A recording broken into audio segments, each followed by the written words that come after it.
have to refresh your mind? Oh, no, I don't. Yeah. No refreshing.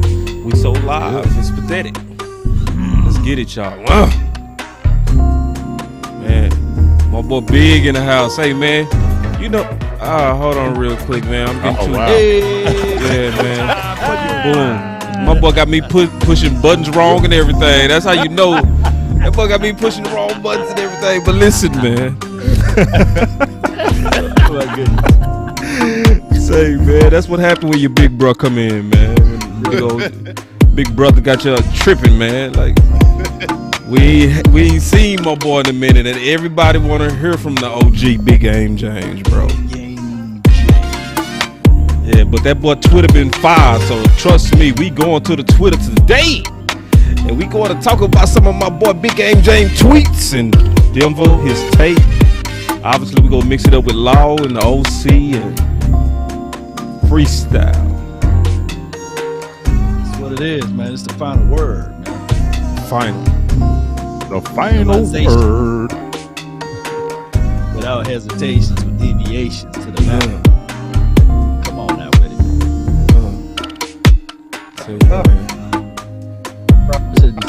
Ooh. Got the OC in the house, baby. Baby. Yeah, man. We'll talk about it all today, man. Whoo, we finna break up the pitch train today. Whoo, we finna break that thing. How that Kool-Aid tasted though, man? Oh man, say measured. Shoot. Measured. I said, man, you must have spiked the hell out of that Kool-Aid last week for me, man. Ooh, We a cup boss, man. I said, no, man. You spiked that one, man. You put that taco in there, man. say hey man, I'm an Oak Cliff, man. From Oak Cliff, Texas.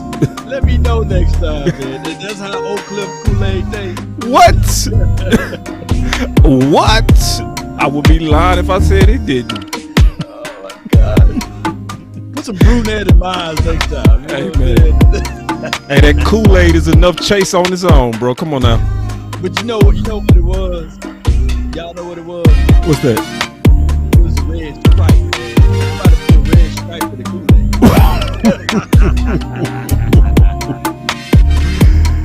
Yes, it did, man. All right. Oh my gosh.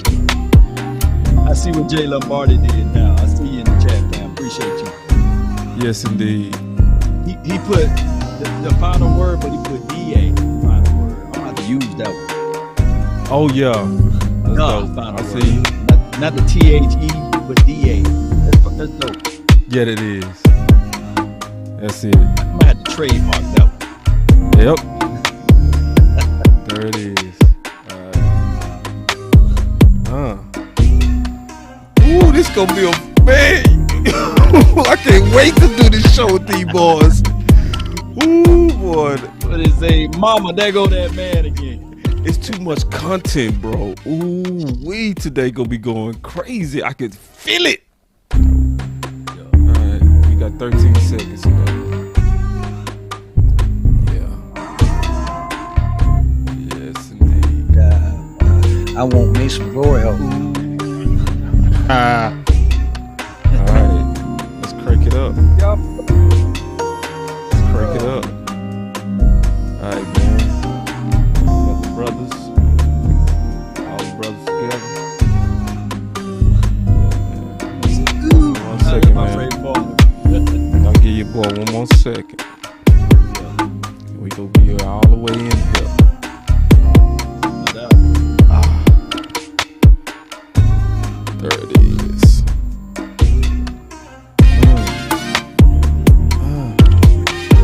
Tell you what, You got who got better beats than the final word? what you say? I said, who got better beats than the final word? You got the best beats right here. Duh. Man, I this definitely right say here, that. You dog. definitely got The second this beat round. right here. Oh yeah. Let me put. Oh yeah. This beat, baby. Just for the beat. You can't touch that. You can't touch that. Oh yeah. And then when that one And then when you drop it when the Oh man, I'm breaking that out next. All right, we kicking it off. Yes. Yo. Whew. So, man, what's up? I think we should start with Big Game James, bro. I think is that just appropriate? Is that just appropriate to start with the OG? What's up, boy? What's good? What's good? What's good? How's everybody doing, man? Man, we chilling on it. So, Go ahead. It's on you. mean, It's your world. I don't know. Let's. I want to start with your Twitter, bro. Well, let's talk about it. Let's go to your Twitter page. Let me blow it up. Okay. Now listen. See, Big Game James, I done figured my boy out. My boy be going to work. Listen, I was thinking about how to describe the big homie today. I said the big homie, Big Game James, he like a soul food restaurant, if you know what I mean. So like when you go to, let me just say it. Can we slow down and talk about my boy Page's and his content and why I love it? Cause he ain't gonna worry about flash and flare and all that. He gonna just give you that good gravy, that good steak and potatoes, and he always keep it 100 on his pages and at all times. So anyway, man, I was like going that description. No, ain't no you flash soul and dash food in there. It is some good soul food though. I will say that. You soul food, bro. Like this is real steak. This is no Salisbury, right? Yeah. This is like the real deal, ribeye. Yeah, I like that. This is that good Golden Corral if you get it early. Man, better. You insulting yourself with Golden Corral. You better than that, brother. I'm just saying. All right, here we go. I'm trying to go to your Twitter, man, and keep tripping on. Let me get it right. All right, here we go. Dang, I keep doing the same thing while I was doing that. It keep repeating itself. It's hating. Yeah, it's hating. Murphy. It's hating. Let me try it. Murphy all up. Figured it out. Tell that page to lean forward. I figured it out. All right. So man, I see you on that Atlanta. I already see where you're going with this. Let's go ahead. Now, can we start with Denver or do we start with Atlanta? I see what you're talking about on that rushing game. What's up with that? Let's start with Denver because, well, number one, we can start with, people was talking about we missing Brent Urban. We can say, yeah, you probably are missing Brent Urban because before Brent Urban went out, the run defense was around 79, 80 yards rushing a game. Then he goes out with the COVID protocol, even though he played in that New England game, that was their first 100-yard rusher. But as I was saying, the last 3 games, including this Denver, they ran for 190 yards. Teams are averaging 137 yards a game against the Cowboys. So that middle is starting to get exposed a little bit. But I think teams are starting to say, yo, let's stay with this run. Let's stay with it. Let's not abandon it real quick. And I think they're really attacking those edges. That's what I saw Denver do. I know they were hitting that middle, but I really seen them attacking those edges. And I really thought, especially what the OC was talking about a couple weeks ago. Remember when we talked about playing against the Vikings and OC had brought up attacking the defensive ends, rush at Danielle Hunter, rush at Everson Griffin, because even though they're good pass rushers, if you run at them, it wears them down. I think these teams, Denver took that philosophy against Dallas and ran at Randy Gregory, double teamed him, put pressure on him, wore him down. They came at Golston. Golston's a rookie. You get what I'm saying? He's not setting that edge like a DeMarcus Lawrence. So what they do, bash him. He's an okay player. He's a good pass rusher, but he's not strong in that run game. So what they do, they attack those edges, and they say, let's see if you can really stop that run game. And those holes were big, and they were getting gashed. So I think other teams are going to look at that. So they're going to have to really figure that front out because they already said it's a copycat league. Teams are going to try to do that.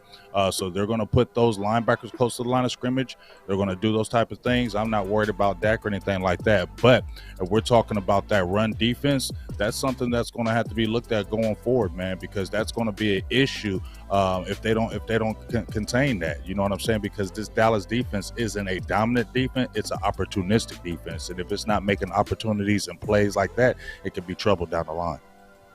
Good point right there, Big Game James. Oh my gosh, it's a good point. And the only way the Cowboys can slow down the run, the opposition run, is the offense. The offense actually sets up the ability to stop the run, believe it or not, because when you are scoring and when you are moving the ball, it's kind of like, I've been using this phrase, Big Game James, deodorant. It's the deodorant. And the thing is, the problem is with deodorant, it's good, but you can't put deodorant on if you have not showered, if you have not taken a bath. It just messes things up. And the Cowboys for the past weeks, that is what you just explained to everybody. We've been putting the deodorant on since Brent Urban been gone, you know. So, and we've been seeing some of the warts. Yeah, Justin Hamilton for a game. And I think that the OC brought that up to the point last week, or it was Boss Cowboy, the fact that, yeah, you may be good for a game, but now they got tape on you. Now they can understand and study you and say, okay, oh, man, this dude don't finish. He's from my hometown. I get it. You saw how many missed tackles? I think that the coach said 14 missed tackles. That's mentality. That's nothing to do with what the coaches are saying. That's all mentality on the field and, of course, skill set. So if the Cowboys want to make a deep run in the playoff, not just get there, because we got a ticket to get to the playoff because of our division. But if you want to make a deep run, you gotta take a shower. Then put the deodorant on. Wait. 3, 2, 1, drop it. And remember, you're listening to nothing but the best. Drop it hard. Let's go. OC, I already know you on cue, brother. Yeah, man. I mean, so this Denver game, you know, my problem is not just the edges; it's the technique that you utilize to play against the run. And it's not that, you know, running at Randy Gregory or back goes into technique and how they easily gave up the edge. That's the most concerning thing, which to me is a focus issue. It's a focus issue and it's a tempo issue in terms of how you practice. Mike McCarthy talked about wanting to play with a certain tempo and culture, and I think they got to get back to basics this week in order to establish that culture. Also, in the secondary from the linebacker position, outside of Mike Parsons, we didn't have a whole bunch of willing tacklers, right? So these guys on the second level, we got to have somebody come up ready to back these guys on the ground. And the reason why Denver was so effective running the ball, and the reason, which is really smart by them, by the way, they get it to the run because they got a lead. They got a lead. So without that lead, they could not be as committed to the run game. And so I'm anticipating that the Cowboys will convert on third down much better than they did this past game. And Dak Prescott will be tons better. And that goes back to Kellen Moore being smart, short passes, catch and release stuff, use the screen game, use the width and the depth of the football field, and also commit to the running game. Don't give up on the running tackles that struggled this past game. So you got to line up, get those guys settled in, commit to the run, and get me a part of that game plan that you had against the Tampa Bay Buccaneers, where it was a lot of catch and release, screen games, crossing routes, out routes, run routes, things like that get out of the hand quick and allow us to matriculate the ball down the football field. And since we're talking about Denver, that's what we're starting with, I'm gonna just tell you what I really believe. From what I was looking at, it looks like to me, I'm gonna be all the way honest, I feel like we was drinking Kool-Aid. I really do. I think we didn't measure that sugar. I really do. It's a big thing for Boss Cowboy to actually say publicly that he drunk Kool-Aid. Listen, I do not drink Kool-Aid without first measuring. Oh man, I just can't be nothing else but real. So let me just say it. I felt like we all was just like disrespectful to a degree. We was disrespectful. Like all of us were like, man, we finna run over Denver. Like Vegas and everybody was saying that. And I think when you mix that Kool-Aid and that sugar, right? When you mix that with a young team, it's a deadly mix. Because, you know, I've been on winning teams. Big Game James been on winning teams. Law been on winning teams, the championship team. So is the OC. And a lot of you that played any kind of sport, what do you do as a youngster when you win? Let's be honest. You party. I mean, you start smelling yourself. And you kick start it. smelling yourself. You start. I mean, because I was thinking about that today. Like when I was coaching my one of my youth teams, I think it was like our championship year. I mean, we were running through teams. I mean, we were dominating teams, and I was just thinking about it's not the Sunday, it's during the week, it's the practice. Yes. And I think CD Lamb and them mentioned it the last couple of weeks. We haven't had the best practices, and I'll just go back to saying that when I had my kids, when we were winning, I would notice that when they were coming to practice, before we had the winning streak, they was coming in focused. They weren't talking a lot. They was, they was getting into it. But when we got about 5-0, 6-0, they was coming to practice like, what's up, dog? Blah, blah, blah. Taking their time, putting their stuff on. You know what I'm saying? And I'm like, nah, dog, I'm on that. Like, no, what y'all doing? Run. I'm gonna make you run even more. So you know what I mean? Because that's the time when that complacency is gonna sit in, and it's like human nature. It's human nature. Like if you don't stay on it, human nature, you will naturally get complacent. And even Dak Prescott said it he said, we felt during the whole game we could come back and beat them. So I feel like during the game, they still weren't taking them serious during the game. Like, okay, yeah, they scored, but we're gonna come back and score. Yeah, they ain't good. We're gonna beat them. I felt that like that's what they felt like. Man, y'all ain't good. Okay, yeah, they scored. We're gonna come right back and score. Right. And then you know what happens when all you guys have played. Then when you're like, okay, now we got to hurry up and get back in this game. Now we start pressing. Now we start, hurry up and get the ball out. Mistakes. We're getting the ball out too quick. We're dropping the easy passes. Because we're trying to hurry up and score because we know that once we score, we can get on the board and beat these dudes. So you just start pressing. So then you start missing the little things, and then the little things start to turn to big things. Then it snowballs. Hey, I love being a Cowboy. Big game, James. Game changer. Let's have some fun. Let's have a good time, man. Let's kick it. The big homie. Let the OC go, or you want me to go? However you want to roll. Oh man, rock, man, rock. Go ahead, Law. May I object to some of the things that you guys were lamenting? And I get it. Go ahead. We held that big old L. It's just right there in the face of everyone to see, to digest, and it's horrible. A loss is terrible, and we can't make excuses. This is a grown man's sport, right? And everybody get paid millions out there, or thousands, however you want to look at it. But I come here to tell you guys, when Dak Prescott, who is the leader, the vocal leader of this team, as well as the person that set the pace, I mean, he didn't throw in 3 weeks, and I get it. You want to be on the same page. Excuse me, leading up to that week, didn't CD Lamb roll his ankle? Yep. Good point. So when you're talking about a guy that didn't get a chance to have that report, and I don't know, they just came off of the win against the Minnesota Vikings. I understand that. So also within that win, you had a guy named Amari Cooper, who is the leader of the wide receiver group, who was battling through a hammy. So he didn't get a chance to have a full participant at practice. So who's Dak Prescott throwing the ball to? So I look at all of those things, and then they did wholesale changes on their front five. That is the one unit that I can give the mic over to OC, and he'll let you know that unit, everybody got to be on the same page.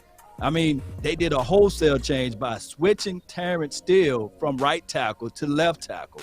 Oh, hey, there was a grade out there that he gave up 11 pressures. I don't care who you are. You could be Pat Mahomes. We're seeing how Pat Mahomes is struggling all this year because they did some wholesale changes on their front five.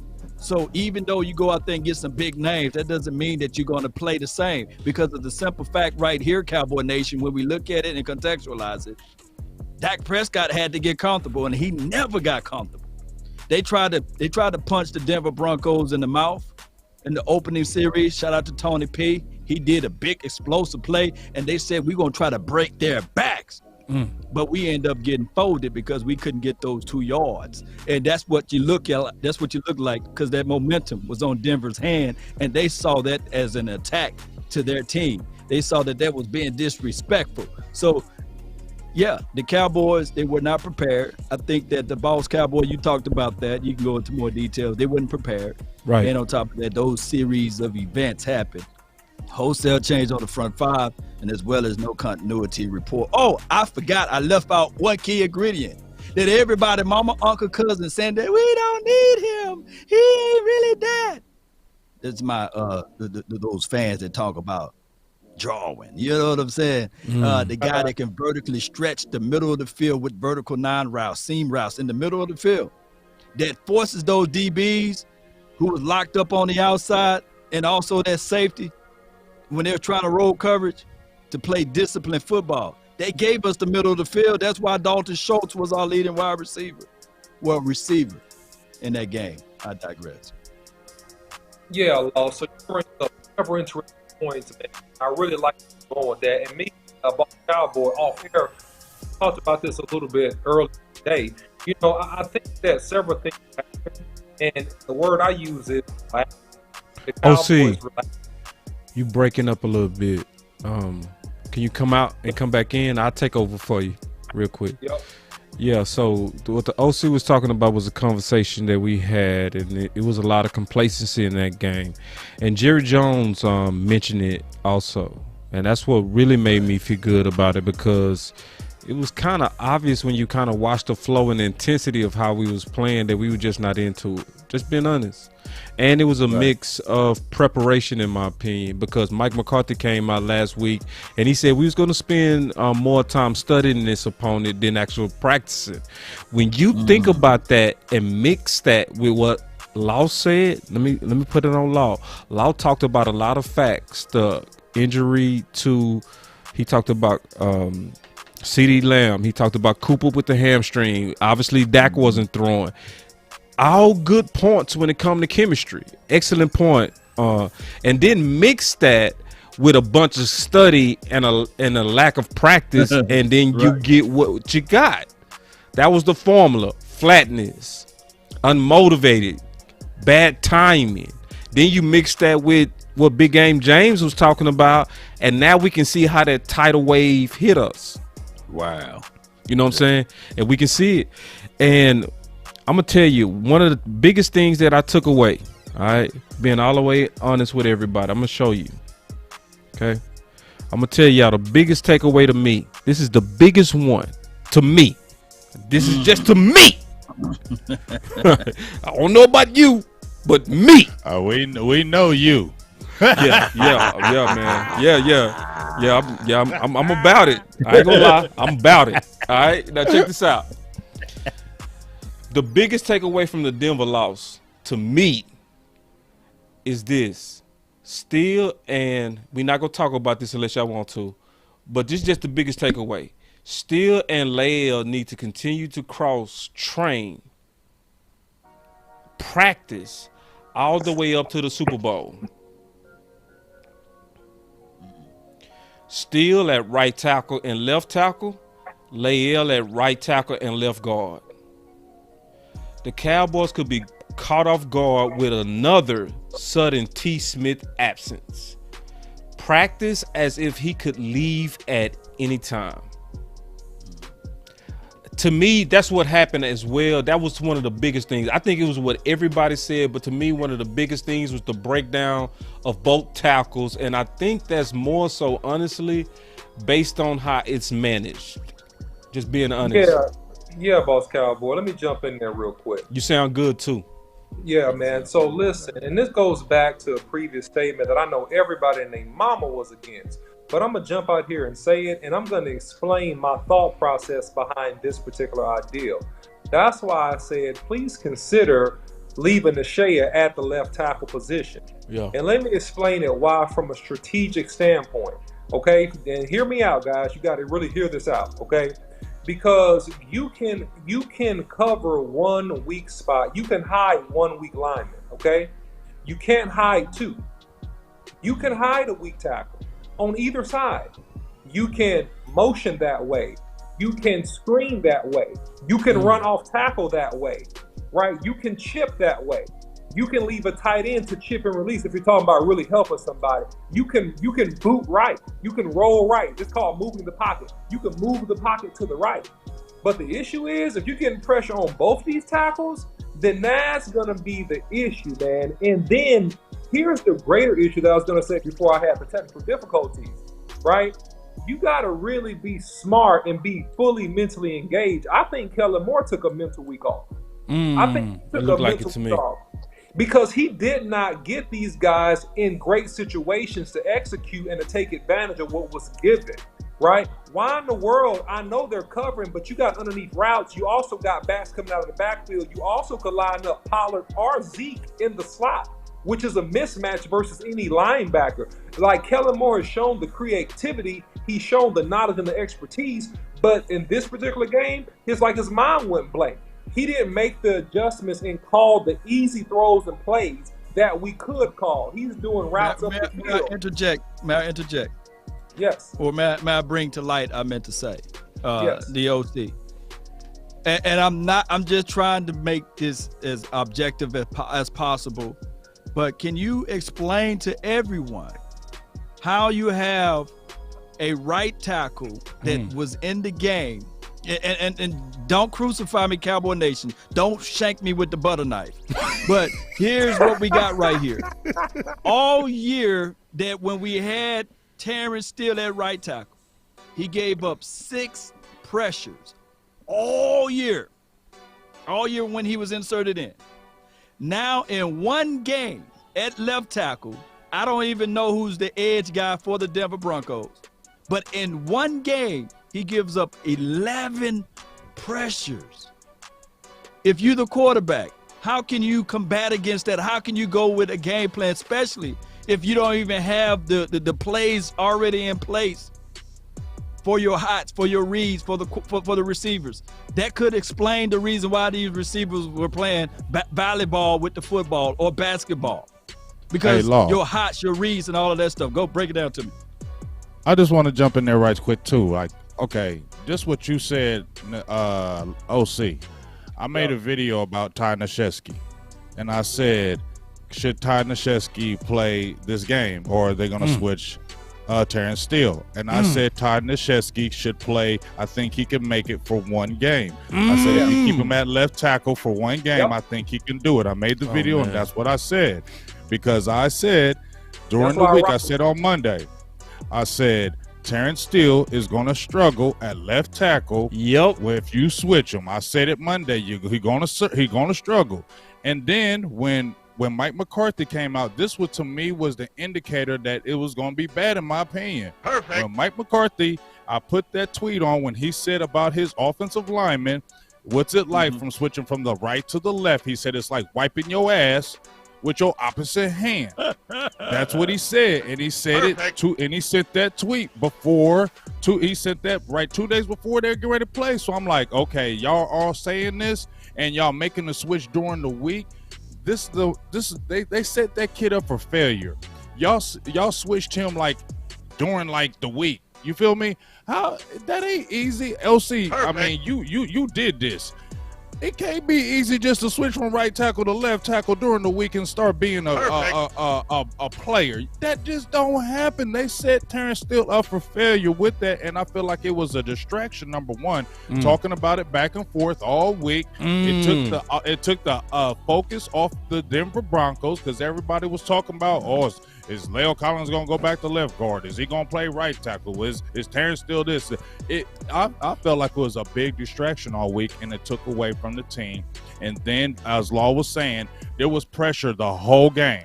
It never felt like Dak Prescott was comfortable at no time, and that's because of that switch.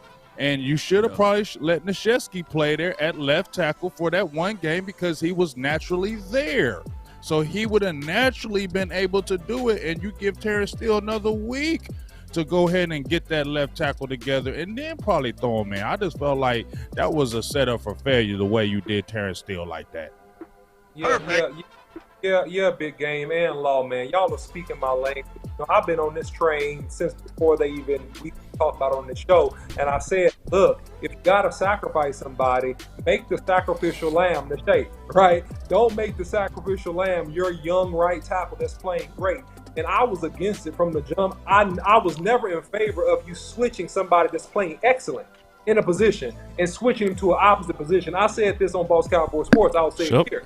The difference between playing right tackle, left tackle, and by the way, guys, I played both, okay?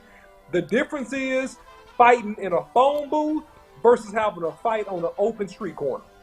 That's the spatial difference, all right? So even if you look at Terrence Steele, you see how tight his edge is right there? When he pops that guy, the play is over. Dak Prescott can slide up in the pocket. Versus if you look at the left tackle and you look at the space, so if you look at the opposite tackle, just look at the left tackle position, right? Look at Smith. Look at how he has to slide, even his footwork, how he's sliding and drifting, right? Because you have to account for a larger edge and more ground to cover if you're playing that left tackle position. And you're switching from pitting with your left hand from your right hand, which takes 2 to 3 weeks to get used to, man. You can't just have a couple practices and be ready to rock versus any type of pro caliber player, man. It doesn't work like that. So they should have had the sacrificial lamb, Dean Shea.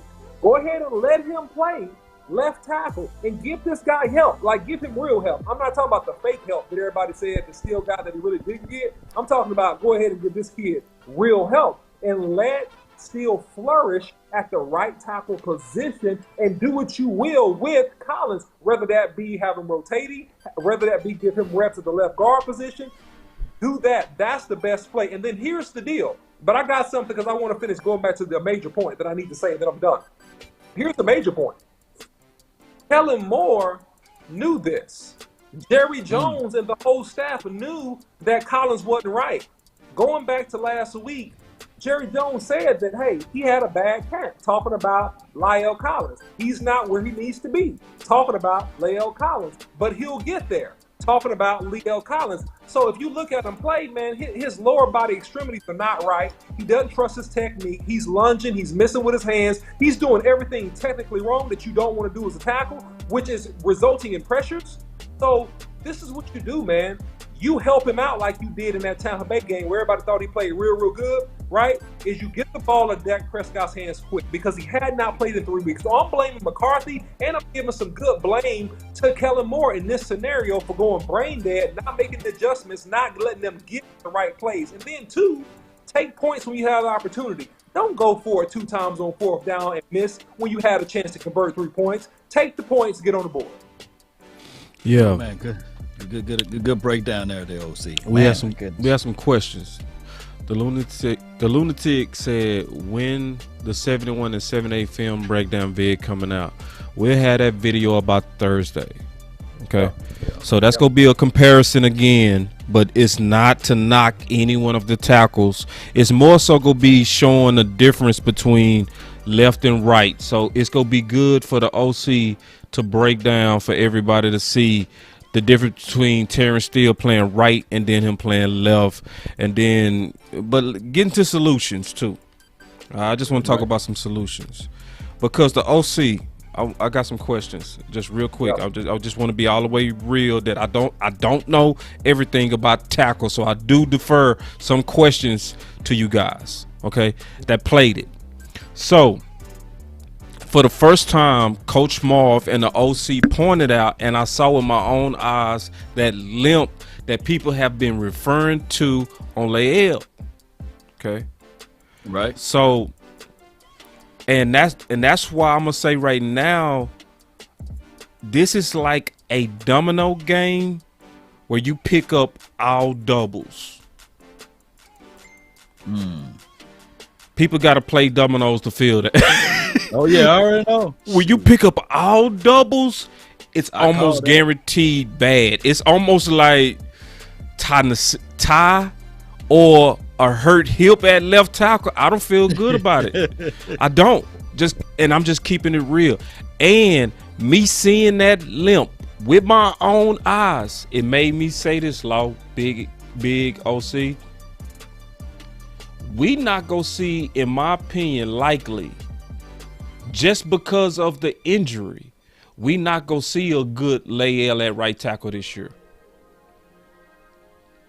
Yeah. And I'm gonna add one more thing, and I'm gonna ask you this, OC, because this is what I was seeing when I see Lael. When you have a hip surgery, this reminds me of Romo and why he got hurt. Because everybody wanted him to play in 2016, right? I'm gonna put back on my clear views for this. So everybody wanted Romo to play, but at the same time, Romo didn't take care of his body good enough with surgeries. That's just a fact. When you don't have a core, like Dez Bryant talked about him lacking a six-pack and finally seeing it in 2016. How do you walk in camp without a six-pack but had back surgery? What supports your back? What's my point? Lael had hip surgery and for a year has been known for being out of shape. And we all can see, especially from this previous game, if you look close, it was in the first game too. He's out of shape. He was on an oxygen machine in the second half after being in the locker room 30 minutes. What's my point? Did he take care of his body in the offseason? Did he do the yoga? Did he do all those things to have him even ready to play? That's my question, OC. Yeah, man. So before the OC go, I got my notes right here now. You know, Okay. you mentioned no base, no balance, no power. Yes, sir. Good. Did Yeah, you good see that? notes.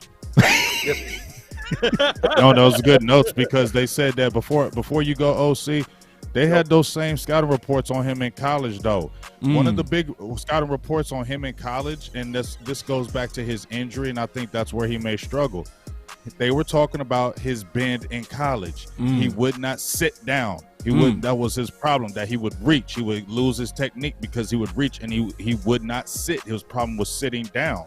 That's why they were saying, "Oh, move him to guard because he'd be a better guard than a tackle right now because his bend isn't good."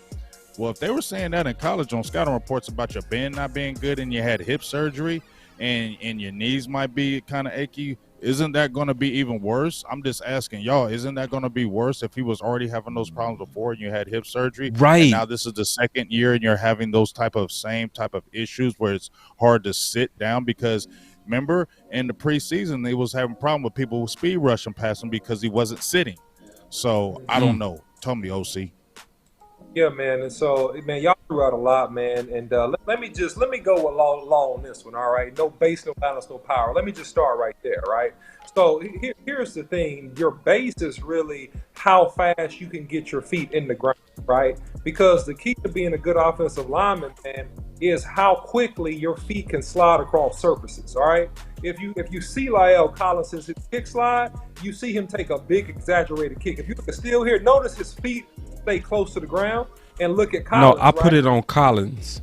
Yeah, okay. So notice you see him, and you didn't really see it on that play, but it's okay. But this is what I want to talk about with him with the hip surgery, man. It really hurts your power. It hurts your power, and also it hurts your change of direction laterally.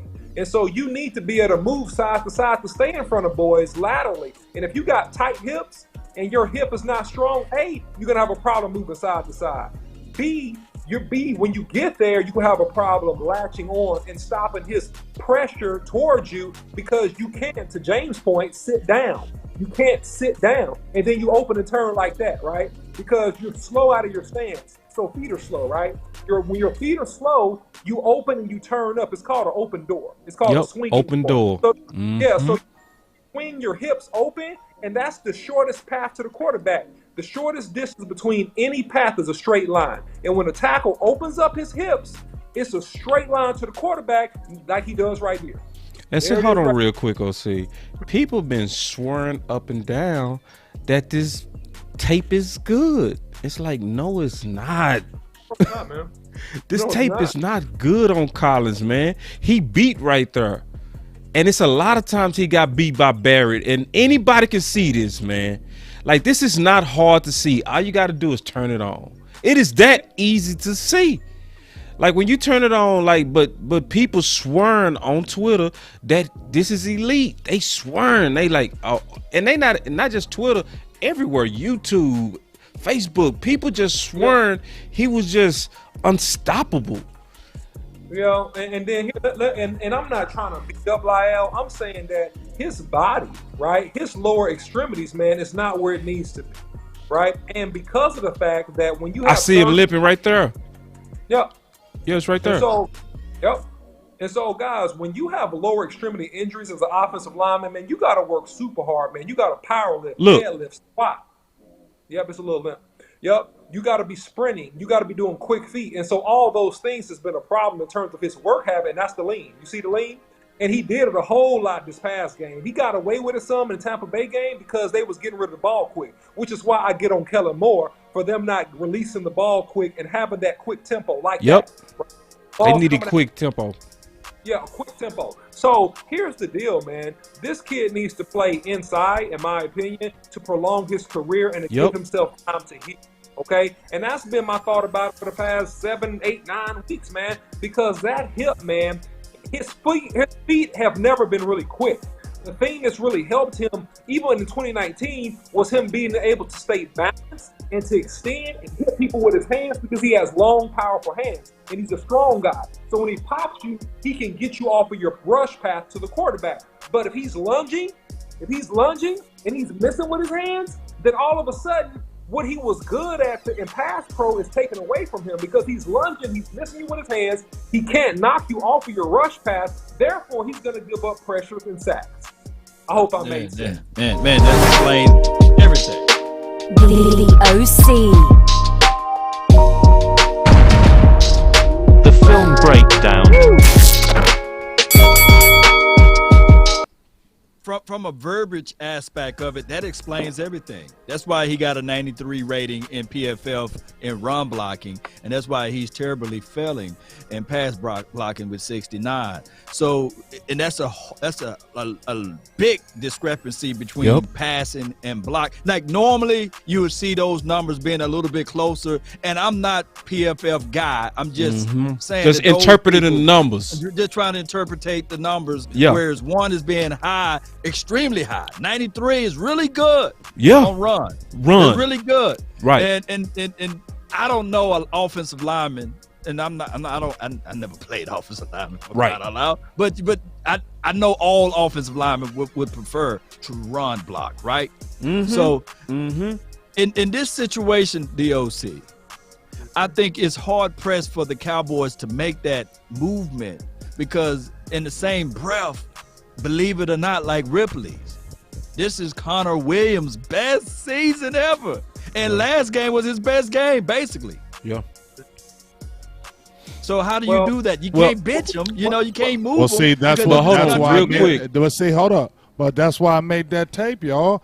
I'm not saying I'm the offensive lineman, but that's what I was saying where layout probably he is probably the natural better left guard than Connor Williams. You feel me? With the size, the power, and it's probably gonna like OC said, it is probably gonna prolong his career because anybody and people who thinking somebody's bashing Collins or anything like that, you're wrong. No, nobody on here. It's just what makes sense. Collins.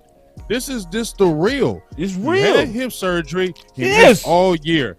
People talked about this before the offseason was that hip surgery could be something that could be long-term. Keep an eye on it. That's what people were saying even before this even happened. So nobody's bashing no Collins right here because people were talking about this way before.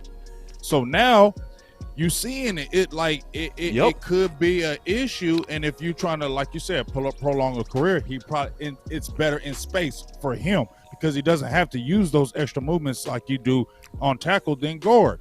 So Connor Williams, though, that's why when I made the tape in New England, I was saying that if you're an offensive line coach, would you go to Connor Williams and say, well, you know what? We're putting La'el Collins at left guard and we're benching you.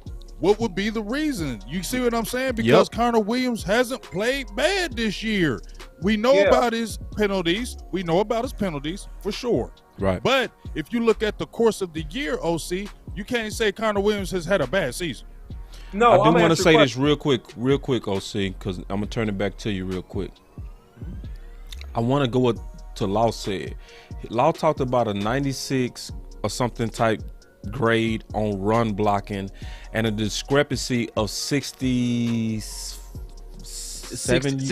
on pass, 69 on pass, 93 on run.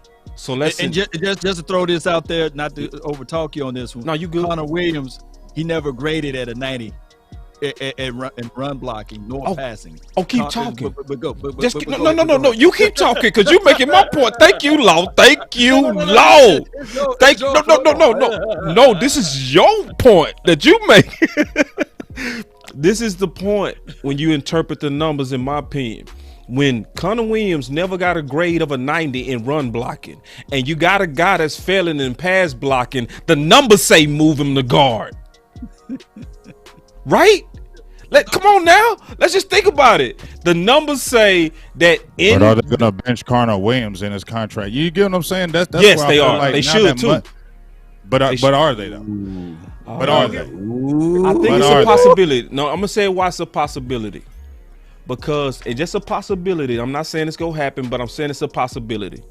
I think it's a possibility when you look at the fact that Connor Williams got more penalties than 15 teams, right? And that's a big thing. That's not a small thing, because basically holding penalties are like sacks without the quarterback saying ouch. You know what I mean? You're going backwards 10 yards, bro. That's a drive killer, except Dak and them been balling so much, we ain't lost a game behind it yet. So I think the coaches are looking at the risk of all those holding penalties and measuring the Kool-Aid together, right? They said, oh, we good.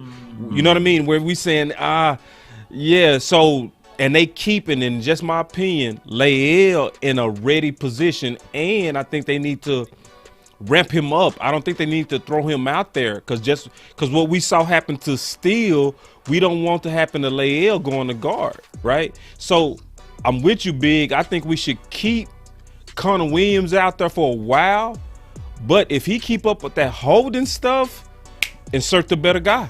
Assert the guy with a 90 on the run grade. Yeah, What about McGovern? I agree with him too. Let me interject real quick. Connor McGovern right now is really large, right? So he ain't getting in the game unless probably Zach Martin gets. Right? So this is what this is my opinion. Two ways to look at this. You need to really work rehab and work on his conditioning in terms of college. So like he should be running every day. He should be rehabbing that hip, doing squats, doing leg presses every freaking day, trying to get that hip better and trying to get it stronger. All right, shout out to Avo. Thank you, brother. Appreciate the super chat, brother. I can't read that. Boss he said, what happened to Zeke's knee? Okay, so he had a knee contusion, meaning basically he got a knee bruise, man. So he played through it like a champ. He was a tough guy for doing it. So let me finish this point, though. Here's the deal. Najee, let him be the sacrificial lamb. You can compensate and cover one bad tackle, right, or one bad lineman. You can't compensate and cover two. Right. I don't think that Collins is really ready to play, in my opinion. Move Steele back to where he's been playing great, which is that right tackle, by the way. We know that based upon the tea leaves that I don't think that the Cowboys are really interested in re-signing Connor Williams, all right? He leads the team holding penalties. He's not a highly graded athlete, so give LC some time to get ready. And at the proper time, let them split reps and insert him into the lineup. You're probably going to move on from Connor Williams anyway after this season. Oh, they're going to move on. Yeah, so Connor Williams has done enough, right, to get himself a contract, to get himself a job with some other NFL team. No shade on Connor Williams. But you know as an organization, you're not moving forward with him. So then, therefore, there's no long-term commitment. And when we get in the playoffs and we play the Bucks, the Rams, when we play the Seahawks, when we play tough teams with good defensive lines, man, it's going to be an issue with him. And we all know this.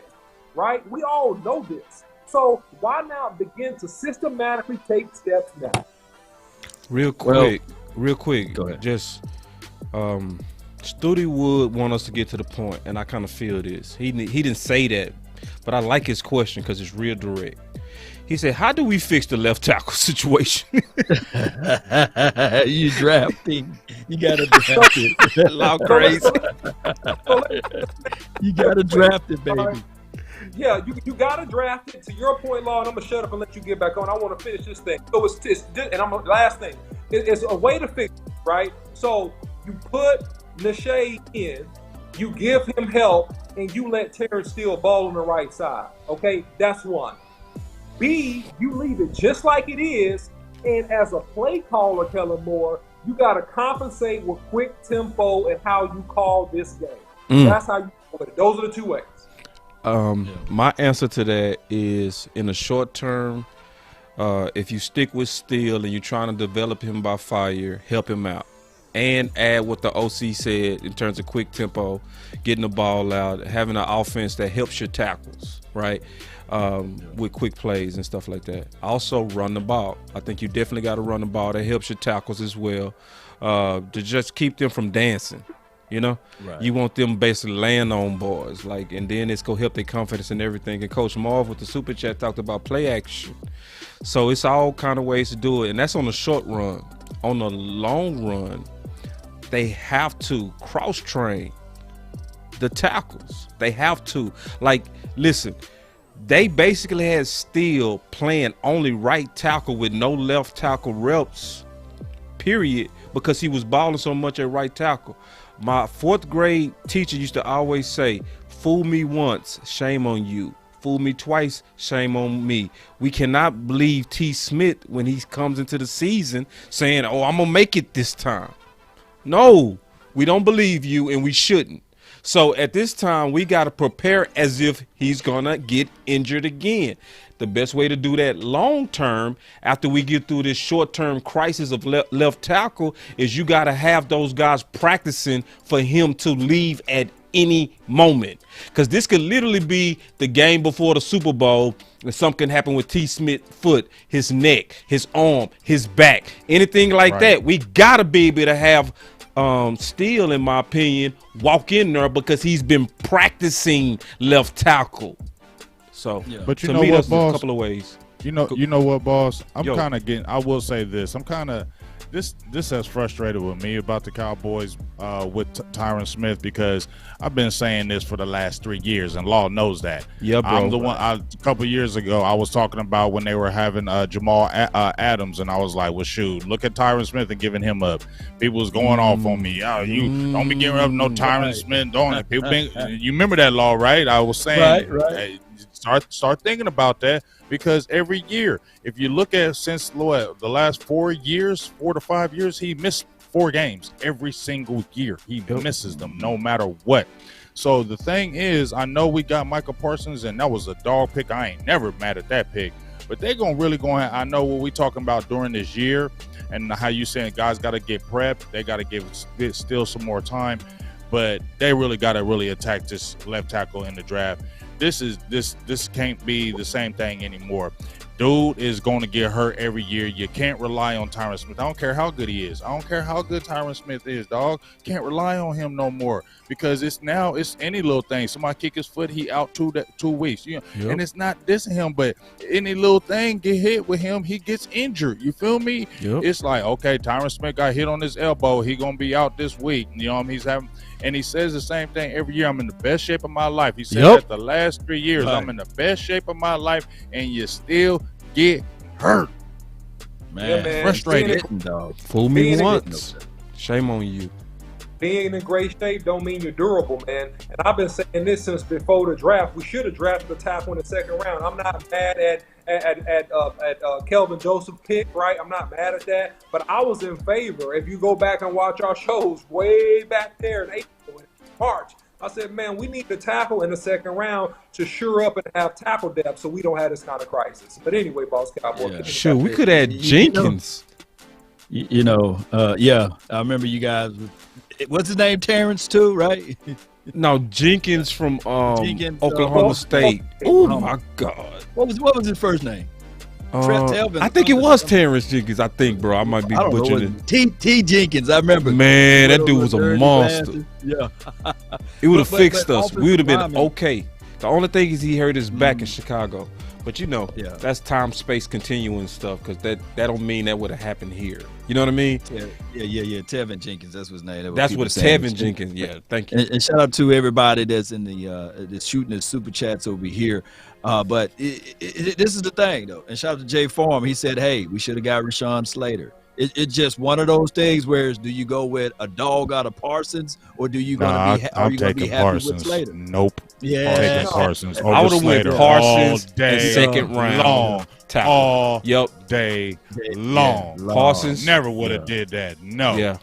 Yeah. So how we gonna Agree. Now the Cowboys, we are on this I hope train that Josh Ball, who had like first or second round talent, but due to the off-field situations, we just in hope that he can feel right in. But it's a growing situation with him, and then on top of that, due to the political arena with his offensive line, that's just how it's going to go with Terrence Steele.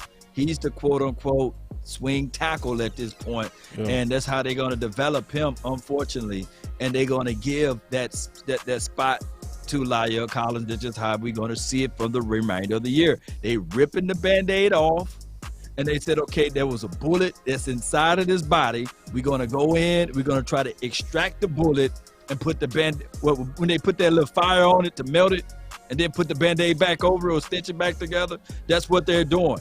So hopefully against the Atlanta Falcons, we don't see the same thing we saw last week, because these guys should be on a better page now. That's the only thing we can reach for now. But the Atlanta Falcons, big game, James. Man, I'm just saying. I didn't mean to cut you off. I didn't mean to cut you off. But I'm just saying, with the Atlanta Falcons defense, what we're talking about, how they struggle with the Broncos, right? The Atlanta Falcons defense, that front is not that good. I know they got the big boy up front, that Grady. What's his name? Jared. Jared. They only have 11 sacks on the year, though, fellas. You get what I'm saying? They don't have that type of defense up front. I'm not even gonna say Broncos, but they were just hella aggressive. They had a few players though. Shelby Harris isn't a bad player, and then that kid number 59, he was pretty decent.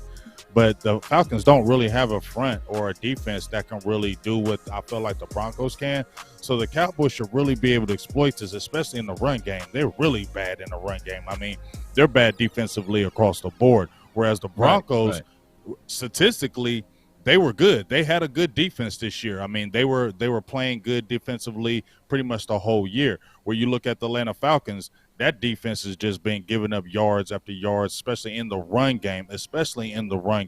You can really exploit them. So this should be a bounce-back game where the Cowboys should say, okay, let's go ahead and kind of stick with this run today. Because, I mean, to me, like OC said, if you watch the Broncos, they were given a lot of stuff in the flats when they were playing other teams. I mean, you really could have exploited a Tony Pollard dumping off in the flats and things of that nature, and that didn't really happen. It looked like we were just trying to really attack them deep and trying to hit the home run instead of just taking it all the way down the field of 12 plays. You feel me? It was like we wanted to quick strike it. It felt like we was in. I don't know if it was just me, y'all, but it just felt like the offense was very impatient. It wasn't patient. It was just trying to set up there underneath. Yeah, I mean, right. You feel me? It was like they was trying to go for the home run every time, and that's what hurt Dallas. Disrespectful. Look. I told people before, not many teams can do that matchup because they press man-to-man on the outside with that Patrick Surtain and Fuller. I don't think that we're going to see another tandem like that, and you throw in Kareem Jackson. Oh, excuse me, Justin Simmons is no one to sneeze at. And so all of those boys in the secondary, they was able to play those boys up tight, drop their linebackers, and then squeeze everything up front with their front four and create pressure that way. Shoot, that defense right there, man, anybody, mama, uncle, cousin can sit back and just grin when you got those boys who playing like that. And just to be fair to Dak Prescott, he managed to see the receiver, but he just kind of overthrew him. Maybe because they didn't have that rep or that practice time in practice. Right. So he got them beat. It's just that if you equate the pressure and the lack of practice, man, it was just good recipe for that butt whooping that we got. It's just how it happened, man. Some people are good, 3, 2, drop it. And remember, you're listening to nothing but the best. Let's go.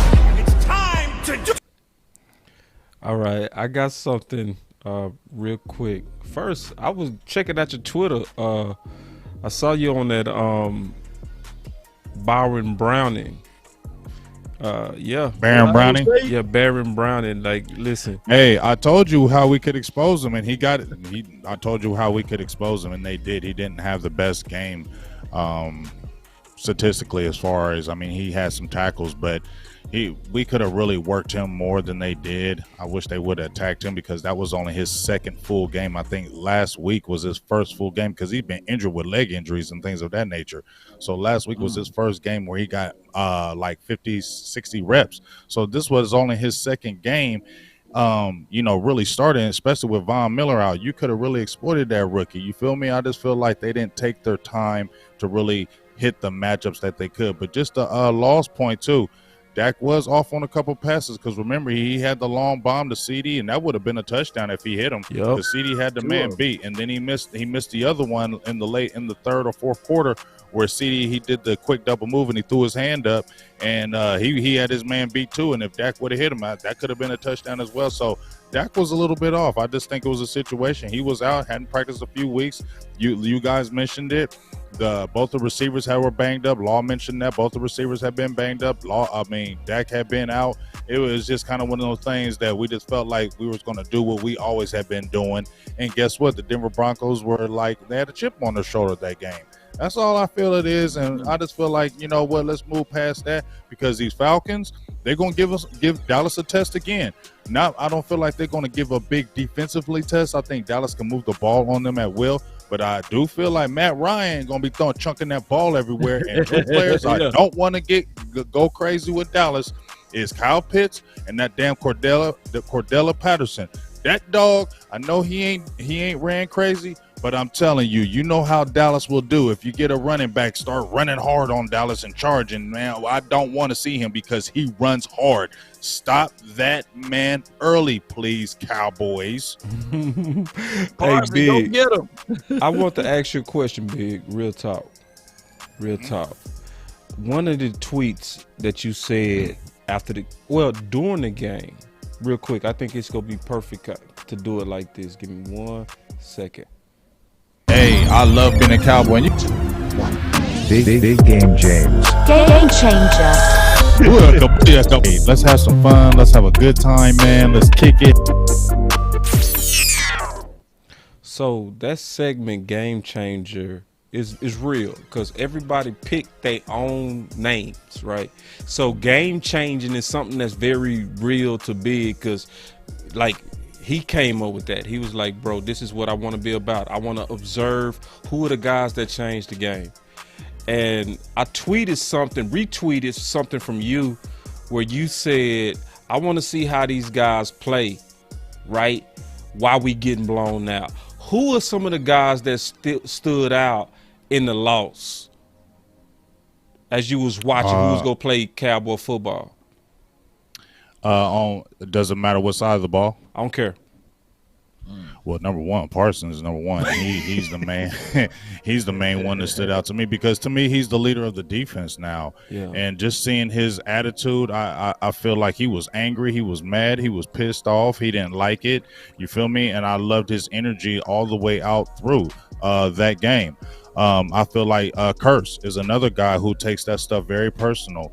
And I feel like it really meant something to him the way they lost like that. And, you know, especially I think he's a grimy, gritty type dude. So I feel like, you know, he really took it personal. I actually seen a tweet from a guy said something about, what about Curse? And he jumped in there like, you a hater. So I he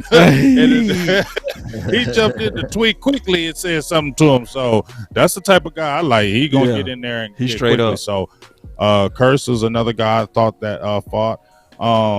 If we're looking at the offensive side of the ball, who kept on fighting? I mean, I feel like the whole team kept on fighting. I just feel like I don't know, y'all. It just I feel got like, one on offense. Well, let me ask you this. Let me Malik Turner. Softball. Yeah. Oh, hell yeah. He played Malik his ass Turner off. did Yeah, his he thing, boy. Well, we like Punt. Malik Turner in the preseason. Yup, We've we been waiting sure him to did. get healthy, really. Yup. We've been waiting for him to get healthy because Man, how he he turned shut up down. in the preseason. He shut down that semi. That boy got a future, bro. I mean, Yeah, he does. he got a future. He's got like good size too. He's not does. little. He's got good size. He's Yeah. like 6'2". Yeah, he a baller. I like people where they just come out of nowhere because they just ballers. Man, Turner was balling, and he was fighting all the way to the end on everything you put him on. All special teams, receiver, everything. He played Cowboy football. He was the game changer. And just like Law said, he made people forget about Simi. Yeah, he did. No, that's real talk. I mean, because everybody, I thought Simi was going to be the guy that was going to be that sixth receiver, but when we saw Malik Turner turning up in that preseason, the only thing that hurt Malik Turner was he got hurt. He had that elbow injury in the preseason. That's what knocked him back because he was turning all the way up preseason and in the games. He was playing well in the games too. So you know what? If anything, we should be excited that we saw one more receiver with the Cowboys that's stepped up now, and fellas, and he's cheap. You know, Stephen Jones like that. So he ain't got a lot of money to be spending money on him. So that's a big thing that you got another receiver in the fold who's young, good size, and he's cheap. So that'll help you when you're making decisions down the line where you're looking at players to keep and let go. Let's just keep it all the way real because Stephen look at that money. And the best thing to do is that's why he like keeping these rookies because you don't got to pay them. That's why you got to win championships early. That's why you want to win a championship this year, fellas. You know why? Because next year the price goes up for these other guys. Randy Gregory's a free agent. Dalton Schultz is a free agent. Those guys are coming up for contracts, so you got to get them while they're cheap. So that's why it's paramount to get these guys refocused, get it right back on because you can still take care of it this year in these with the division and in these playoffs. So definitely got to make that push and make it now. There's no time that you got to wait. Why wait 2 or 3 years? Make the time now. Make this year now. No doubt. Real quick, do y'all want to talk about some of the guys that's coming back? Gallup, Tristan Hill. We got some. Now they starting to come on back. All about that. Yeah, they coming on back. Damn. And y'all know how I feel about Tristan Hill now. Yeah. So go ahead and talk about your boy Tris. I mean, I know everybody's been getting on Tristan Hill, and I get it. You have every reason to say everything about Tristan Hill, but all I can say is that he has the ability, and all I'm saying is you have a coach now who I feel like who can coach the ability in a Dan Quinn. I feel like he's a guy that can, get in the mind of the player, and he's a player's type coach. So I feel like this helps Tristan Hill. I'm hoping that he can come back. He came back from his injury and is fully good because I really do believe he adds an element to this defense that the defense needs. I think he does have pass rushing ability. I feel like he has a great first step. I feel like he can help in that run game, and that's another body that you can rotate in that middle, and that's what the Cowboys need because when you get down later in the season, you're going to need bodies. Injuries happen, people get tired, and I feel like he'll be a good rotational piece. I'll let y'all take Gallup because y'all know I love defense, but just getting Gallup back, I wonder how they figure it out because I do want to say one thing. They're going heavy with the 12 personnel when they have Blake Jarwin, right? I had made a post about how last year they were heavy 11 personnel with the 3 wide receivers, right? And Dak was getting a little bit exposed, and they were passing the ball a lot. And when they've been in that 12 personnel this year, it's been really, really effective. I wonder now when you're getting your third dog back in Gallup, do they go back more to the 11 personnel? Do they stay kind of 12? Because that 12 personnel has been the godsend this year since Gallup has went out. They switched more to 12 personnel, and look how good that offense has been humming. Now you got a piece like Gallup coming back. Are they going to go more 11? Will they stay in 12? That's what I'm going to be looking at going forward, how they're going to do that offense, incorporating Gallup back in. Yeah, let me. I think. Go ahead. Oh, just real quick. So shout out to Terrence for the super chat. Terrence said this, man. He shoot out a question to you guys. 2 questions real quick because I think these are super good. Terrence said, are we forgetting about Gallimore? Do we have an ETA on when he's coming back? So they want to talk about that. Also, this is from CJH, Decal for Life. He said this. Check this out. This is a real good comment. He said he wanted to get everybody's take on the run defense. If we're not in the lead and make teams one-dimensional, that front is getting bullied. Is it their poor talent?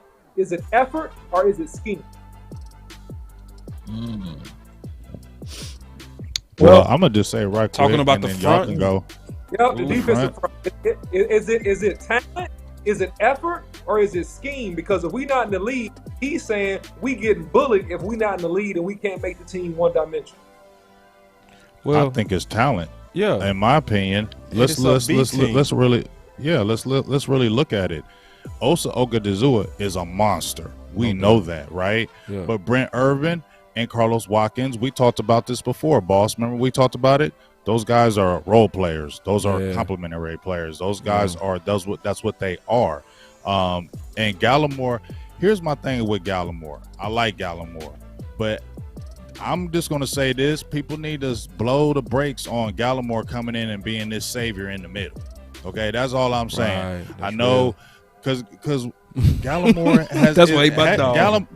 Gallimore hasn't established himself. Gallimore just started playing good at the end of last year. We acting like Gallimore is an all-pro. Wait till we get Gallimore back. I mean, Gallimore ain't did nothing. Let's keep it real. I ain't disrespecting no Gallimore. I like him, but he ain't did nothing. Gallimore ain't did nothing for us to think Gallimore gonna come in and stop this run. Has he? Let's keep it real. What has he done? He got hurt in the preseason. We haven't seen him all regular season. We saw him half of last year. We're hedging and hoping he's going to be that, but we don't know that. So Gallimore ain't. We don't know if Gallimore is going to come in and be some savior in the middle, man.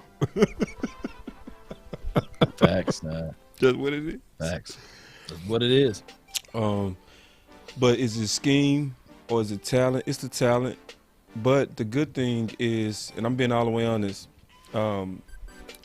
Aiden Durden, who I ate crow on the show about, he was the number one I did a show on Boss Cowboy E Crow. He was the number one person.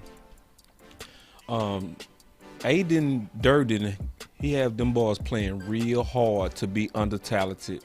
So even though, yes, Gallimore is definitely not a savior based on his historic play with the Dallas Cowboys, I still can't wait to see him with Aiden. You know what I mean? I just can't wait because I think Aiden been turning. He is a Rod Marinelli clone, in my opinion, where he could take a scrap of guys with scrap talent and get max out of it. You know what I mean? Like, you know, Rod Marinelli and Aiden, they like your wife. You know, don't ever go shopping. Don't ever go. No. Let your wife do that. She go stretch that thing. Let your girl do that. Right. That's what we got with them too, man. So. Yeah, it's mostly a talent issue, but we kind of roll with that. And then Urban is on his way back, so we now starting to get our pieces, which I'm with Big. I ain't gonna drink all the Kool-Aid on Gallimore, but I'm at least happy he gonna be back. And I can't wait to see Tristan Hill because they let him cook, huh? They let him cook. They like, bro, we not rushing you. We want you at 110%. And if they doing all that, you better smell like a new car when we see you. You right about that. Big facts on that. You know, I just think that the best way to stop the run would be our offense, and that's how they looked at this.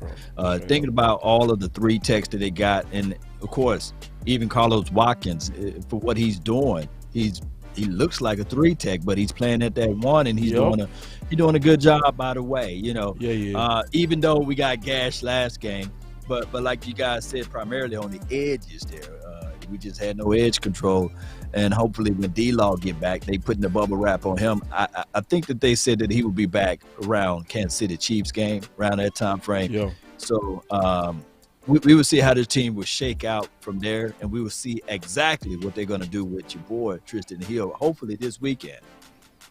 Well, I do got some good news, just real quick. I really figured out how to stop the Pitts train. I really did. we gotta basically put, we gotta market that we getting ready to play Dallas this week. It should be no pitch train this week. We should all hate Pitts. And this is another thing too. And I'm glad to see this. Especially since we're getting ready to play him. I'm glad that this dude is looking like he's not a generational player. He had 2 good games and everybody went crazy. Right? He's back to missing. So, and I like that because we don't need this phenom going off when we play them. And going into Atlanta, I think we got to counter him. I think we got a potential counter that if I'm going to go on and say it, I'm going to stop teasing. If Curse can erase Pitts, you got to pay Curse tomorrow. You got to. They laughing at the milk carton. Yeah, bro, he missing, bro. He missing. All that pitch train, man, there ain't no pitch train. Get out of here, man. Ain't no pitch. It's a pitch train, but the dude is not generational. Now, he still gonna be good, but all this generational, no. So we need to go ahead and continue the trend that he had 2 good games, so he not completely missing. But for the season, he's missing. And we need to keep that trend with my boy Curse. Straight up. Well, I think that people was really on the Kyle Pitts situation in relations if he were to be on this particular team with the notion of having a CD Lamb, Amari Cooper, and Dak Prescott. Oh, that would have been amazing. Yeah. So by him going to the Atlanta Falcons, that kind of put a pit stop on the pit train. So all I can say is that's all I'm gonna say on him. I think that the kid is still dynamic. It's just that for 36 receptions, for 546 yards, 1 tub, and he's averaging 15.2. I mean that is not gaudy numbers, but as far as from a rookie, that's good numbers. That's decent for a rookie. That's yeah, that's good. That's good. No touchdowns, but the yardage. That's good. Yeah, that's good for a rook, man. So shout out to him, man. They're gonna have to do some reinforcements on that offensive front.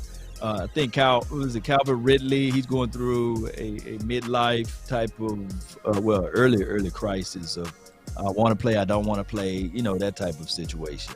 So I hope all is well with him. But hey, they enemies now. We're gonna try to rip a hole through them. Trying to break his jaw. This should be a good bounce back. If Dallas gets focused and does what they're supposed to do, this should be a good bounce back game. And I feel like this needs to be a good bounce back statement game so it can erase doubt, because people are going to have doubt. Maybe you might have a little self-doubt if the Falcons play you good. You know what I'm saying? Maybe you do. Right. So you have that on. You the own self-doubt will creep in like, damn, are we as good? Atlanta just played as good too. Damn, you know what I mean? So but may I interject on that too, Big Game James? Yeah. It's the exact same test from last week. You playing against a team that's 4-4. Also, you playing against a team that's coming off of a win. And let's not think about this. Let's not forget about this. I meant to say they beat the Saints, who beat the Buccaneers. So they're gonna feel themselves and say, "Hey, they're 4-4. If they can find a way to beat Dallas, stick it to the old coach, that left the team or what have you, and got fired, what have you, and prove that they made the right decision." Then they can build up their morale. So this is one of those situations. They want to get above but this shouldn't even. I mean, the Broncos. I mean, if they play Cowboys again, I don't think the Broncos beat the Cowboys. You get what I'm saying? I just don't feel that way. So I mean, I just feel like the Cowboys just need to really, really focus this week. Focus this week in practice. They said they didn't have the last 2 weeks. They haven't had good practices. Well, if you are saying that in the media, then stop having bad practices and get y'all's heads together, get it together, and y'all can really stomp these Falcons. I know they beat the Saints, but bro, Law, the Falcons ain't a good team, dog. They're not. I mean, we're looking at them like on their defense. They don't. And them really losing Calvin really hurt them. That's a huge piece that they missed. That was an offense piece. So, because now you can really hone in on a Kyle Pitts, because who else do you have? Wait, Gage. They got Gage over there. He's okay, but you know what I mean. He ain't no Calvin Ridley. And then your run game, when you just lost Devontae Freeman, and then they lost the other kid, Tevin Coleman. Those two guys were a good run piece for a Matt Ryan. Now those guys are gone.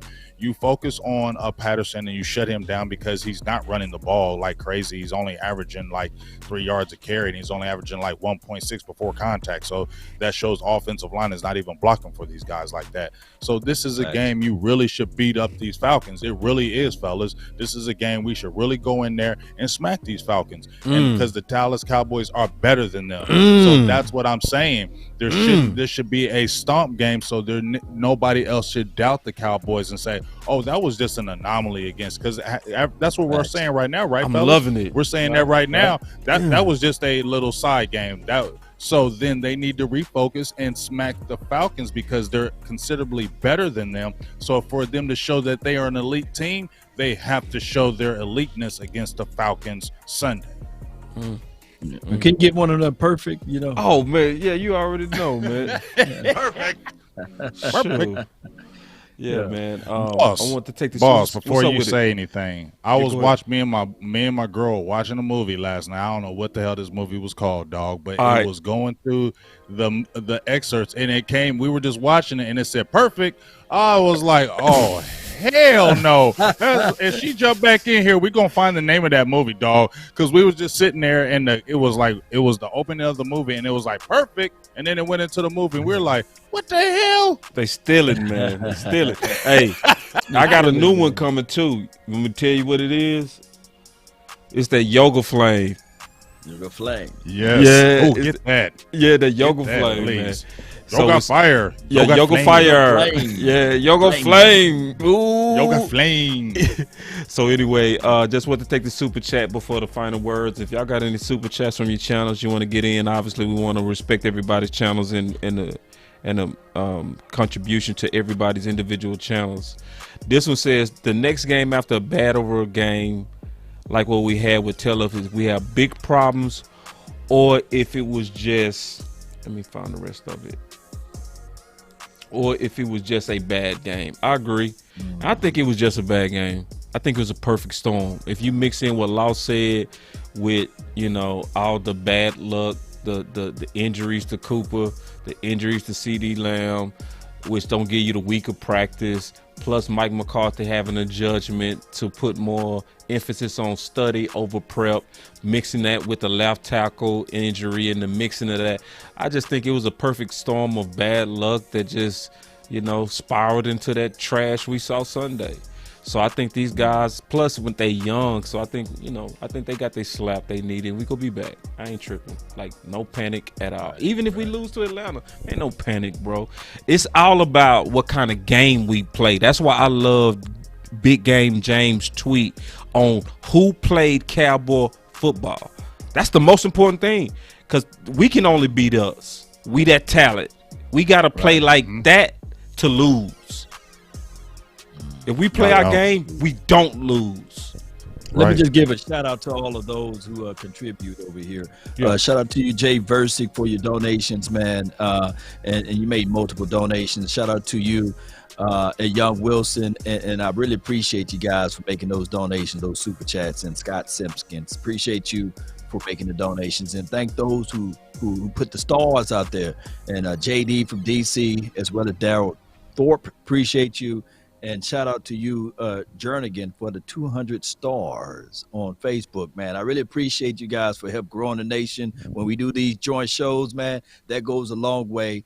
And I will be doing more and more drawings and giveaways as well over here for those who contribute with the donations, and as well as those who put the stars out there on the Facebook group. You see, keep on talk about them stars. Stars go hard. Facebook, they know what they was doing. I know about them stars, dog. I know about them stars. They knew that the Cowboys love stars, so that's why they said they stars is real. Give stars. Yeah, them stars is real. Stars. You got any super chats you want to talk to, Big Game? I just give a shout out to Tyrone Church for my super chats. He was going hard with the super chats like he always do, so I appreciate him, and just appreciate everybody who always contributes. Whether you super chat, whether you're a monthly member every single month on the Stars program, like Law said, through Facebook. I just really appreciate everybody who's always there contributing for us. You know what I'm saying? Because without y'all, we really ain't going to be anything made possible. We'll be out here still grinding, but y'all push us to the forefront with your contributions and your donations and things of that nature. So I know this from myself, and I know everybody else feels this way. We really, really appreciate you, and we never, ever, ever take that for granted. So we just want to always tell you that personally right now. Perfect. Oh, I love it. Fighter words. I'll lead. You'll lead it this time? All right, go ahead, OC. So to me, man, this game is about the coach. This game is about how well the coaches prepare their team, how well they focus their team, and how mentally prepared they are going to play Atlanta Falcons. So if they are prepared versus these Atlanta Falcons fans, and this team is dialed in the way it should be dialed in, I want to see the Cowboys play angry. I want to see them play with a chip on their shoulders. I want to see them play like they never should have lost against Denver. And we have to prove to the league that we never should have lost this game. That was truly an anomaly. That was truly a mistake. And come and make an average team average. Don't turn an average team into a good team. And if the Cowboys do that, and they come out focused, and these coaches are ready from the preparation to the practice to the execution and the game plan, it's no reason in Haiti why the Cowboys don't walk out of there a winner on Sunday. Hey! Before you go to the next person, y'all stop leaving before the benediction. I see y'all leaving. Y'all stay still. Man. Y'all might miss out on something good. Because the final word be the best part.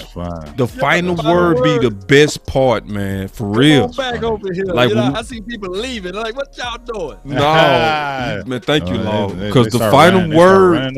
This is the best part. When boys sum it up. Because I know I'm finna say some stuff I haven't said. For sure. Well, let me go next because I want y'all two to finish it. Y'all want y'all to finish it. I'm just going to bounce off OC, just with the feelings I was saying before, and then OC came in. I'm going to say it again. Dallas is better than Atlanta. This should be an anomaly game like with the Broncos, and the Cowboys, in my opinion, need to prove to themselves and to everybody else that they are what we think they are. What we are, what we say they are. You know what I'm saying? Right. So they really need to come in. Atlanta is not a better team, and no, Atlanta is not better. So you can't have two back-to-back bad weeks. You feel me? That one bad week, okay, we throw that away. We throw the, what they say, throw the tape away. We throw that tape away, and we go right back at it. This cannot be another game, fellas, where they struggle against the Falcons. They're not a good team. We should not be struggling. And just like OC said, Dallas needs to play angry. They need to play like we can't believe this team came in our house, talking all that trash. And remember, you heard a lot of old Cowboys saying that there was too many Broncos fans at our stadium yelling Broncos this, Broncos that, and they were drowning out the Cowboys. And you know what? That's true, because I've been to Cowboys games, and guess what? When Dallas started losing, it get quiet as hell in there.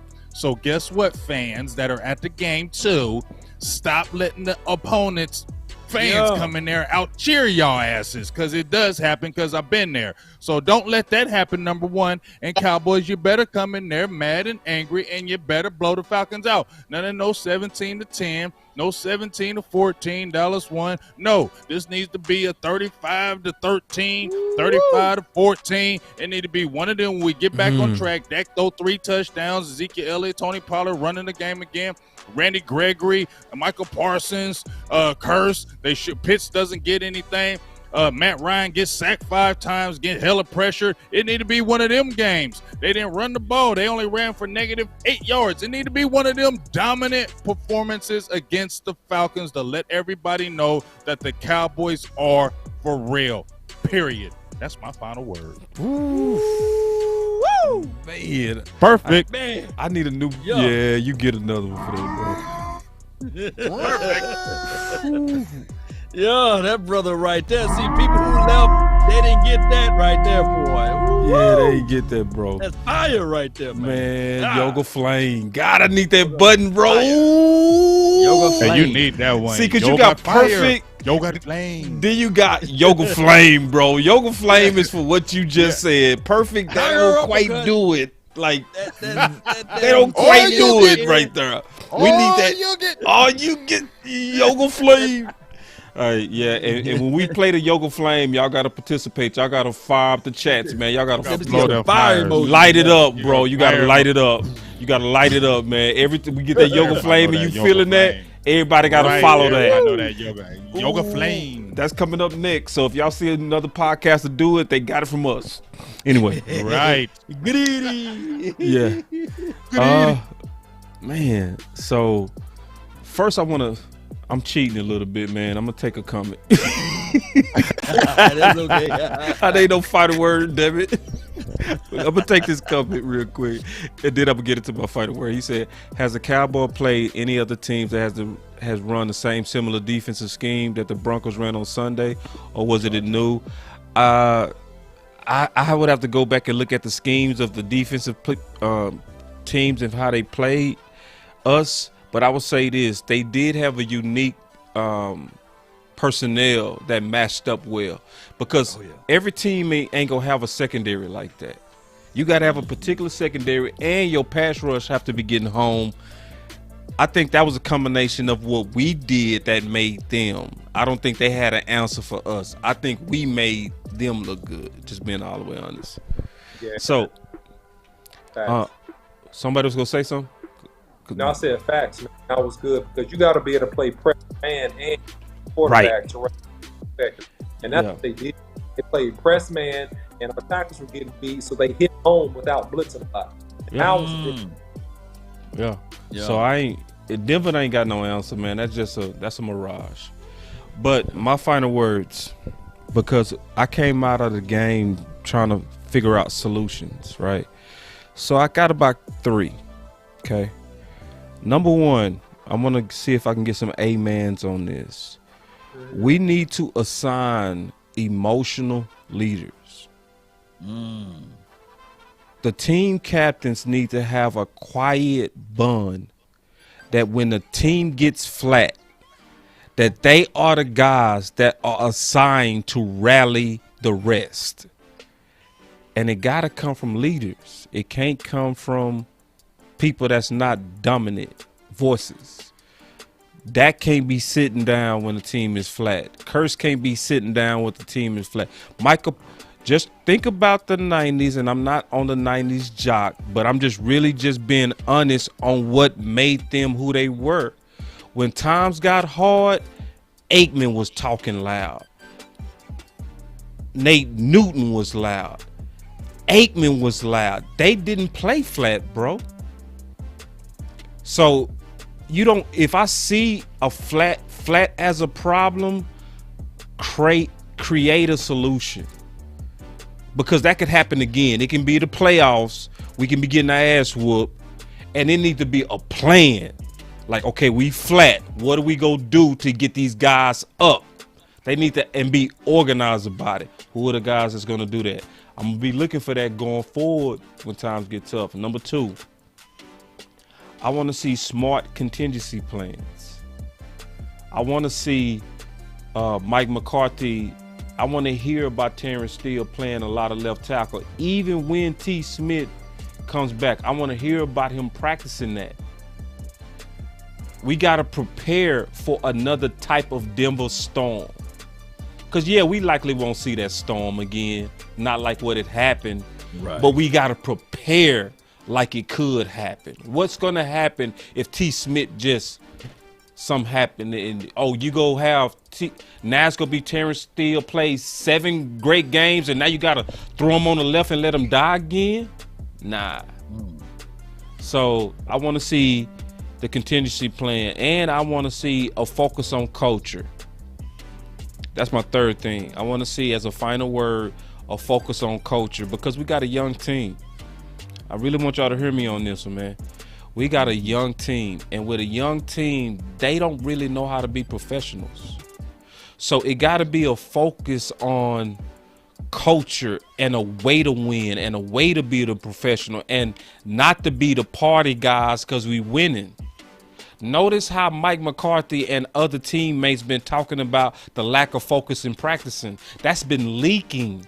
That's leaking because it's a problem with culture and youth. So what are we going to do about the culture to make these young guys grow up fast?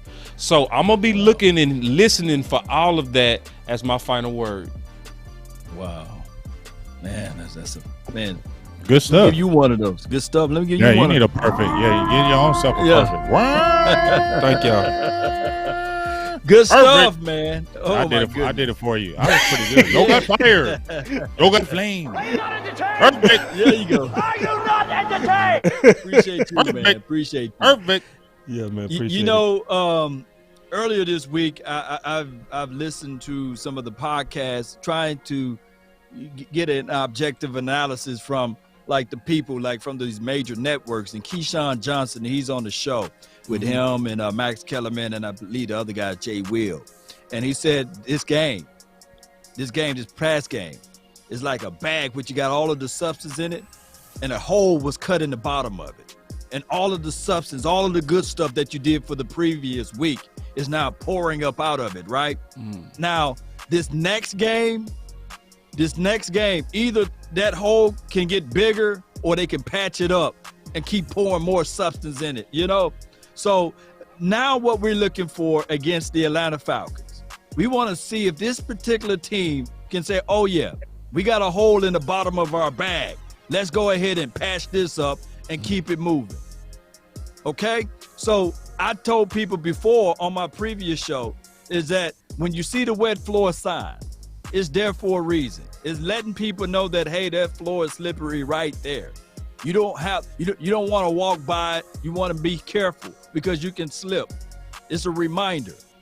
I come here to tell you guys the Denver Broncos was a reminder that, hey, we can be defeated, right? We can lose a game if we're not properly prepared. Hey, nobody care about the fact that CeeDee Lamb rolled his ankle. Nobody cared about the fact that Dak Prescott didn't play in 3 weeks. Nobody cared about the fact that Amari Cooper had his hamstring. Everybody have a reason, but results are what matter.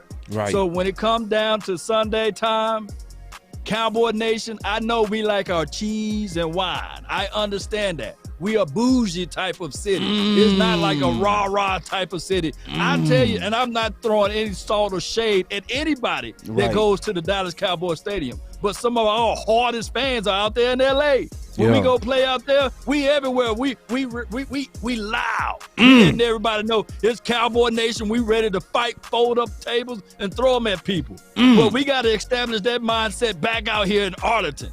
We got to establish that temperament to get out there to punch people in the face, the nose, and let them know that Cowboy Nation is here. We playing against the 28th ranked defense on paper. So I come here to tell you, Cowboy Nation, we should dominate like Big Game James said.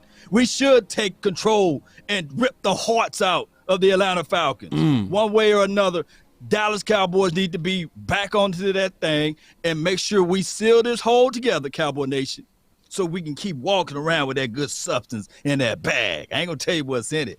They say, I'm just giving you guys this one. Maybe it's a Lombardi in there. Let's not let it slip out. 3, 2, 1, drop it. And remember, you're listening to nothing but the best. Let's go. It's time to Got to get out on that one. Man. That was the final word, man. So make sure y'all share, man. Y'all share this show, man. That's the key to everything, man. Y'all hit that share, like. Big Game James, please let the people know where they can find you, big homie. Just where you said it, big dog. Check me out on all fronts. Just type in Big Game James on your Facebook. Type in Big Game James on your YouTube. Type in Big Game James on your Twitter. Hopefully it'll be me come up. There's a whole bunch of them out there. But holla at this one right here. The only real one besides me is that James Worthy. I ain't copy off him, just to let you know. But James Worthy is the real big game, James. And I ever said if I ever get famous, I'll holla at you, James Worthy, because I know you're going to hit me with that copyright shit. Law. Where can they find you, big dog? Oh, my goodness. Just Google LAW Nation and you'll see my face, name, or logo. I'm on multiple platforms. So I really appreciate you guys. I'm not afraid to tell everyone my goal for the YouTube channel. My goal to the YouTube channel is to get to 100,000 subscribers. And I know that you guys can help me get there. Let's get Law to 100,000, man. So let's make it a habit every time after the final word that we go to Law's page personally and share it. I'm going to do it myself. I'm going to share it to some groups and say what his goal is. I'm going to do it in the morning, though, Law. I ain't going to do it right now. I'm going to get some sleep. And I'm boss. Vampire blood, baby. I might do man. it now. I might share myself. I just need to give me two of me like you got you two of you, bro, and I'll be all right. But yeah, somebody just said they got my sub, so you already got you one more. Oh, yeah, baby. We Baby. Go ahead. I want me some glory hole. All right, and this is Boss Cowboy Sports with everything is Boss Cowboy Sports. We try to keep everything simple all the way to Boss Cowboy Sports, and that was the final word.